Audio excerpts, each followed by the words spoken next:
Hello, my dear students. This is me, Rajni Sharma, again in your English class. Again, with the topic tenses, the most important part of English grammar. For the total description of tenses, you have to watch part 1 of these videos. In part 1, we have discussed the indefinite tenses, and in part 2, we have discussed the part continuous tenses. For these two topics you must have to watch the part 1 and part 2, and today we will discuss the perfect tenses. For these two topics you have to watch part 1 and part 2. The links are given in the description box, and today part 3, the perfect tenses, which is present perfect, past perfect and future perfect tense. Let's have a look at the formula of perfect tenses. That is subject, helping verb, V3 plus object. Subject, helping verb plus V3 मतलब verb की third form plus object. अब present perfect का formula है subject plus has और have plus V3 plus object. Has जो है वो आता है ही, शी, इट और एनी सिंगुलर सब्जेक्ट के साथ. कोई भी सब्जेक्ट जो सिंगुलर एक पर्सन होगा, सिंगल पर्सन होगा, that and he, she, it, इनके साथ हैज़ यूज़ होता है. आई, वी, यू, दे और किसी भी प्लूरल सब्जेक्ट के साथ हम लोग हैव वर्ड यूज़ करते हैं. Let's take an example. Mother has cooked food. Mummy ने खाना बना लिया है, मतलब वो खाना बना चुकी हैं. अब दोबारा आगे कोई गुंजाइश नहीं है खाना बनाने की. खाना बन चुका है, तैयार है खाना. Let's take another example. You have broken the vase. मतलब तुमने जो है वो वास तोड़ दिया है. अब वो टूट चुका है, अब उसका कोई भी सोल्यूशन नहीं है. तुमने वो काम कर दिया हुआ है, ख़त्म कर दिया. उस वास को तोड़ के वो काम ख़त्म कर दिया. देखिए, mother it's a singular person. Subject जो है सिंगुलर है, उसके साथ हमने हैज़ लगाया. मदर की जगह पे शी भी आ सकता था, शी हैज़ कुक्ड फूड. ही भी आ सकता था, ही हैज़ कुक्ड फूड. तो सिंगुलर पर्सन के साथ ही, शीट के साथ हैज़ लगेगा. और इसमें you have broken the vase, मतलब यू जो है आई, वी, यू, दे, जैसे मैंने डिस्कस किया, यहाँ पे आ जाए I have, you have, we have, या किसी भी प्लूरल के साथ जो है वो हमने हैव वर्ड लगाना है. ठीक है. हेल्पिंग वर्ब जस्ट चेंज होगी छोटी सी, नथिंग एल्स, कि सिर्फ सिंगुलर और ही, शी, इट के साथ हैज़ लगेगा. प्लूरल आई, वी, यू, दे के साथ हैव लगेगा. अब आते हैं नेगेटिव में. नेगेटिव में हमने हैज़ और हैव के साथ सिंपली नॉट अटैच कर देना है. जैसे mother has not cooked food. ठीक है. You have not broken the वास. मम्मी ने खाना नहीं बनाया है, मतलब नहीं बनाया है. अब वो बनाएगी नहीं बनाएगी कोई पता नहीं है, फ़िलहाल उन्होंने नहीं बनाया है. You have not broken the vase, मतलब वास चाहे टूट गया है लेकिन वो तुमने नहीं तोड़ा है. ठीक है. अब इसको अगर हमने इंटेरोगेटिव में बनाना है, जस्ट हैज़ हैव को उठा के इन फ्रंट में ले आना है, जैसे हमने प्रीवियस में किया था इंडेफिनेट और कंटिन्यूस टेंसेस में. दैट हैज़ मदर, अब यहाँ पे द मदर आएगा. ठीक है. अगर शी या ही होता तो सिंपली आ जाता हैज़ मदर कुक्ड फूड. क्या मम्मा ने खाना बनाया है. या हैव यू ब्रोकन द वास, क्या तुमने वास तोड़ा है। अब क्वेश्चन पुट किया जा रहा है कि क्या मम्मा ने खाना बनाया है या क्या वास तोड़ा जा रहा है। तो क्वेश्चन पुट करने के लिए जस्ट हमने हैज़ हैव को सब्जेक्ट से पहले लगा लेना है और कुछ भी नहीं करना। जैसे हमने प्रीवियस में इंडेफिनेट और कंटिन्यूअस में किया था, वैसे ही इसमें हमने हैज़ और हैव को आगे लगा लेना है। Now let's talk about the past perfect tense. Past में हमने क्या करना है, formula is same, subject, helping verb, V3 and object. इसमें जो हेल्पिंग वर्ब है वो लगेगी हैड। प्रेजेंट में हमने हैज़ और हैव लगाई थी, पास्ट में हमने हैड हेल्पिंग वर्ब लगानी है। तो हमारा सेंटेंस क्या बन जाएगा,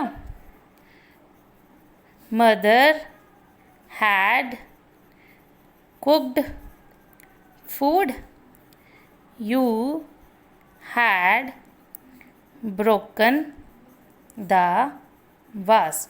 मतलब मम्मी ने खाना बना लिया था, मम्मी ने पहले खाना बना लिया था, उसके बाद खाना बनाने की कोई गुंजाइश नहीं थी। और तुमने तो वास तोड़ दिया था पहले ही, अब नहीं तोड़ा है, तुमने पहले ही तोड़ दिया था, अब उसके बाद तुम्हारी कोई गुंजाइश नहीं है कि तुम वास दोबारा तोड़ो। सिंपली प्रेजेंट परफेक्ट में दो होती हैं हेल्पिंग वर्ब्स, हैज़ और हैव। वो आपको सब्जेक्ट के अकॉर्डिंगली चूज़ करनी पड़ती हैं कि हैज़ लगानी है या हैव लगानी है।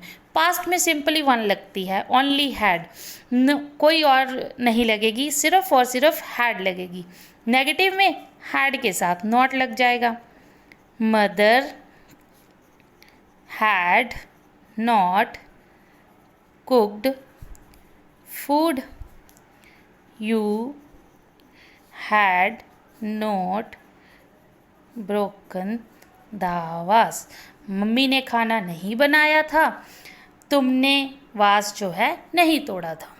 ठीक है, अब जब इसको हमने इंटेरोगेटिव में लेना है तो हैड को उठा के सब्जेक्ट से पहले ले आना है।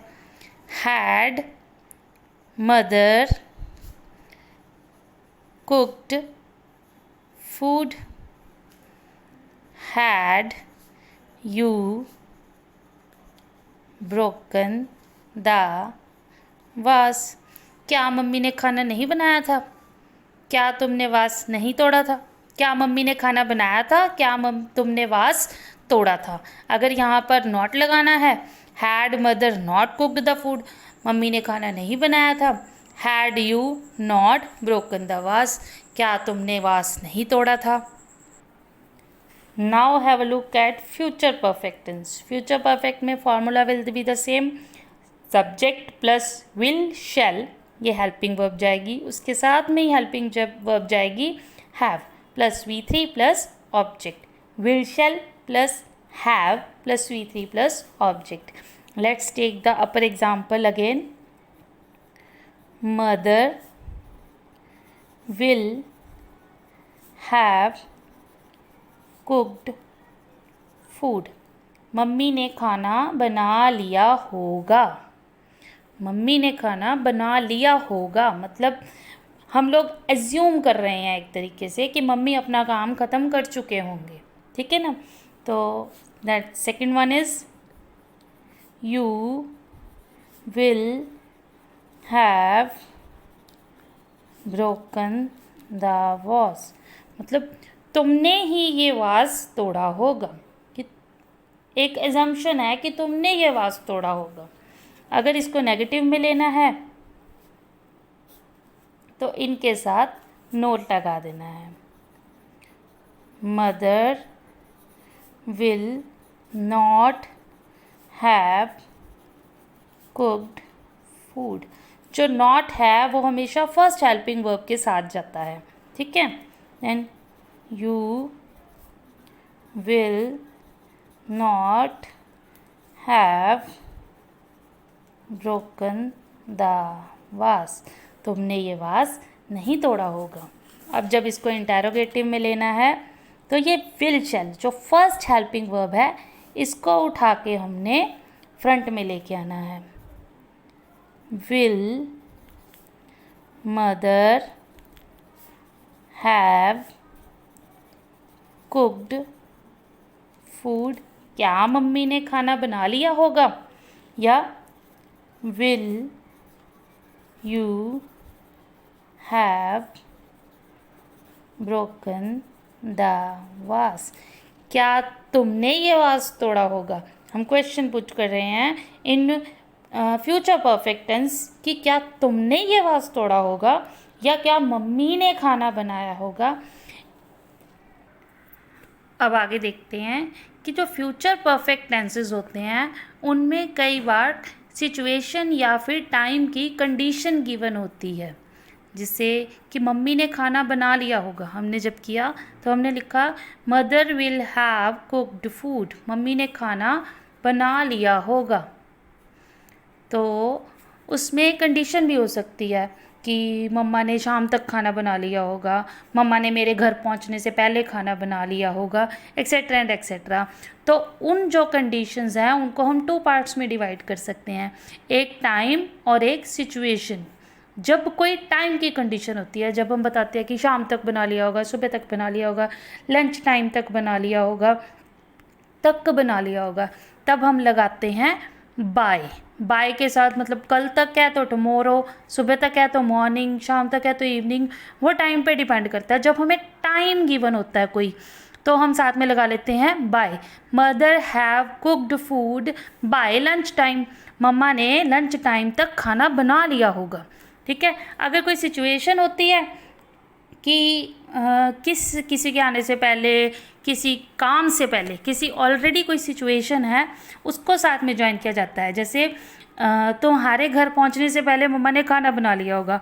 Mother have cooked food before you arrived, before you are reaching home.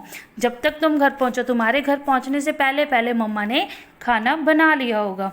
तो जब कोई टाइम गिवन होता है स्पेसिफिक तो हमने साथ में बाय लगाकर उस टाइम को शो कर देना है.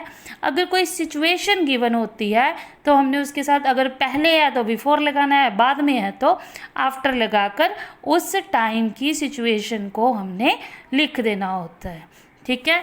Hope you have understood the topic perfect tenses also, and in my next video I will tell you how to put the formula of perfect continuous tenses in the sentences. Till then, goodbye for now, बच्चे.